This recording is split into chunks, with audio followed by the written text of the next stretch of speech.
Howdy readers, I'm Jason. This is Chapter and Verse, and you guessed it, it is time for another two-shelf tour. So this evening we're going to be doing shelves 1 and 2 on mine and Kelly's third fiction bookcase. So that's this shelf right here. So without further ado, let me move the ulu knife here. We are going to first look at, I guess I didn't have to move the ulu knife.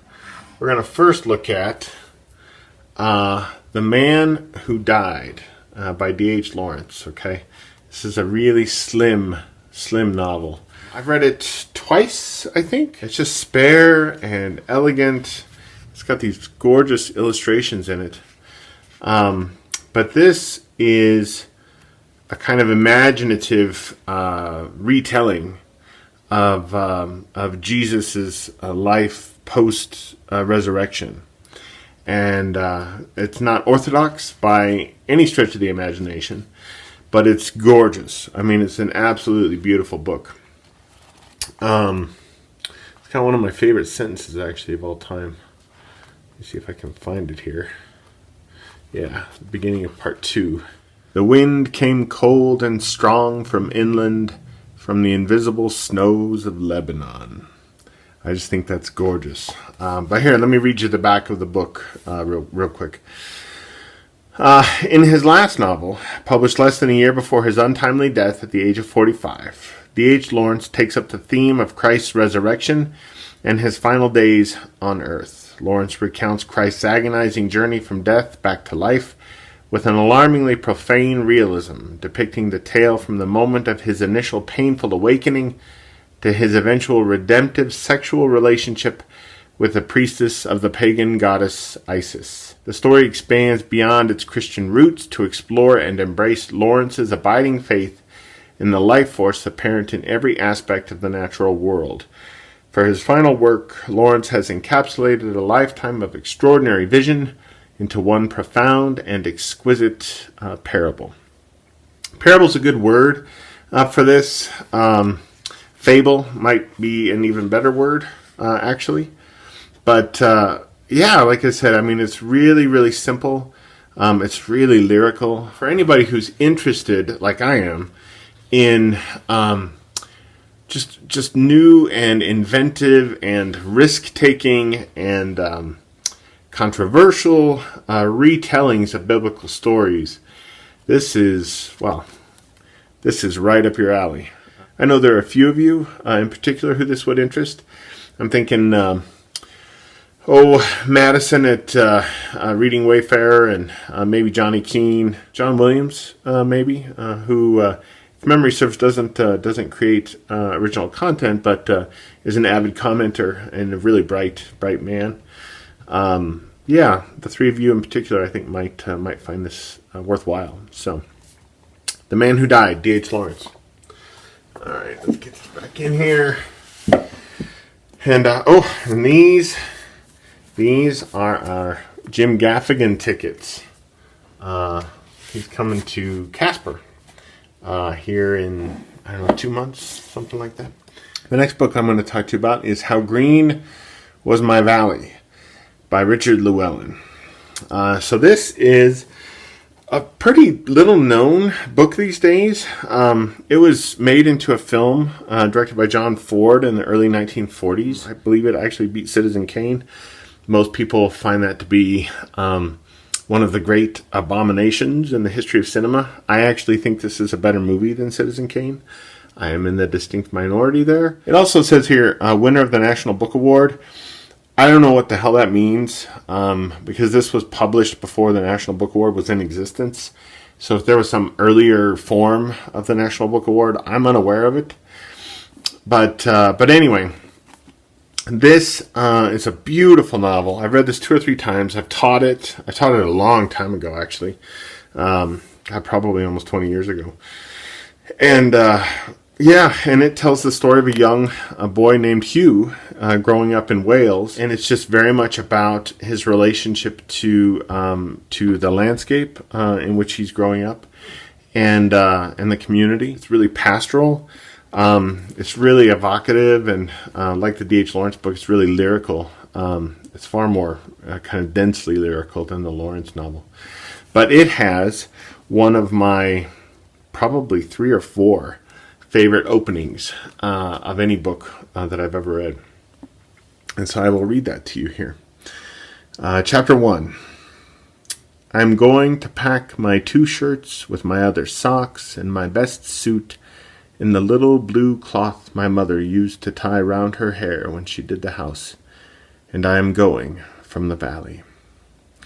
Now, I love that opening. I love that passage because it's one sentence and it is so wistful and there's so much sorrow in it. And there's also this kind of strange hope as well, right? Like leaving behind something that there can be no reclamation of and moving forward into one's life and being careful not to look back too much. I just love that it's able to kind of encapsulate that in just a single sentence. That's a beautiful novel, How Green Was My Valley. And yeah, it's one I expect I'll read at least once more in my life. It's incredibly comforting. So there's that.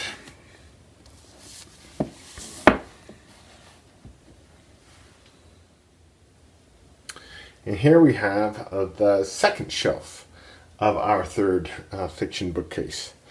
And the first book that I'm going to talk to you about from this shelf is this one here. And this is Last Night in Montreal by Emily St. John Mandel. Maybe it's St. John Mandel. I'm pronouncing that like it would be pronounced in Jane Eyre. I apologize for the crappy cover. It's almost like a kind of self-published, like a print-on-demand looking cover. She is the author who wrote Station 11, which got all kinds of buzz a few years back when it was published. The cool thing about Last Night in Montreal is that I read this on a trip to Montreal. Kelly and I went to the Rogers Cup in Montreal a couple of years ago, maybe 3 years ago. And this is the book that I read on that little vacation. And what was fabulous is that, let me see if I can even find it in here.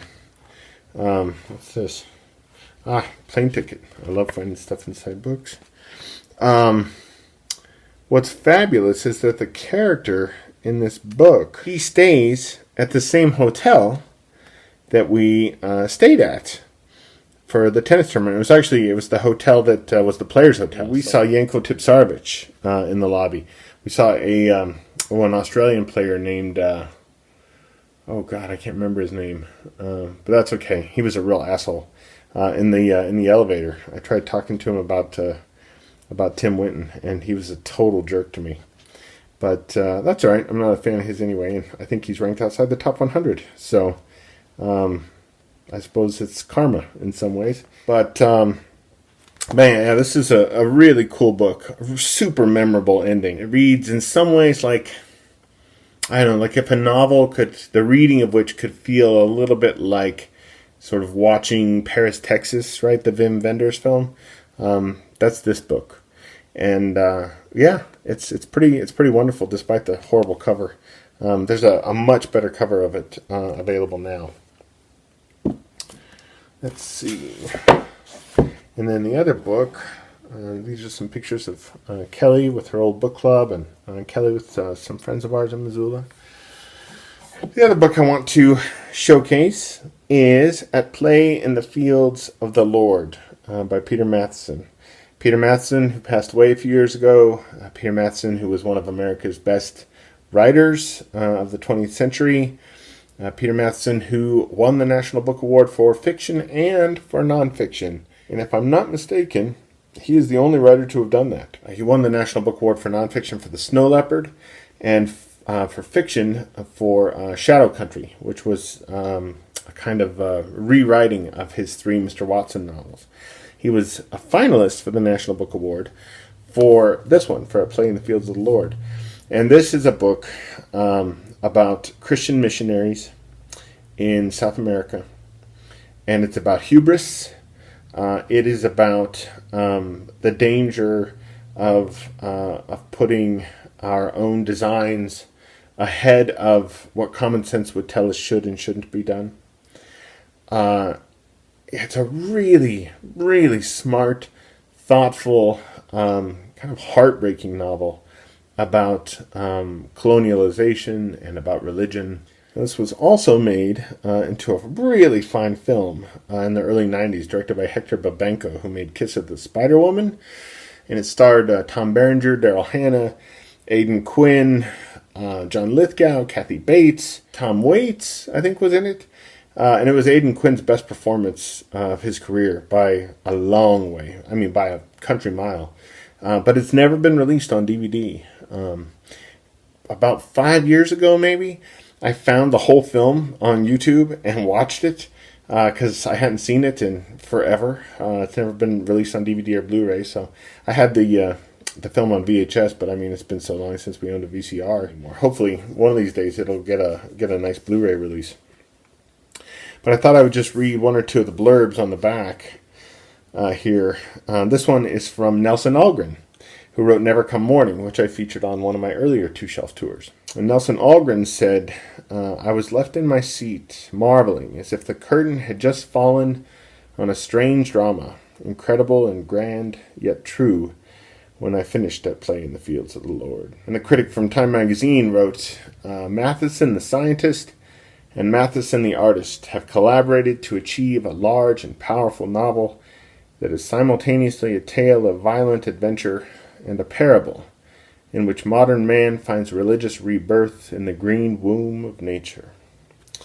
But anyhow, yeah, if you want a book that is brave and bold and terrifying and just absolutely heart-wrenching, this is the book, Play in the Fields of the Lord. This also has one of my favorite openings. Maybe my favorite opening, actually. And just as with How Green Was My Valley, it's a single sentence. And it goes like this. In the jungle, during one night in each month, the moths did not come to lanterns. Through the black reaches of the outer night, so it was said, they flew toward the full moon. Yeah, there's just so much mystery and suggestion in that opening. I love how it defers, right, with that little clause, so it was said. It kind of removes us from what's being spoken and allows us to kind of look at it as though from a distance, as though it's a legend somehow or a myth. That's a fabulous stage setting opening sentence to a really tremendous book. So, at Play in the Fields of the Lord, Peter Matheson. I will be seeing and talking to you guys again soon. I'm thinking probably Sunday evening, but don't hold me to that. Until then, adios.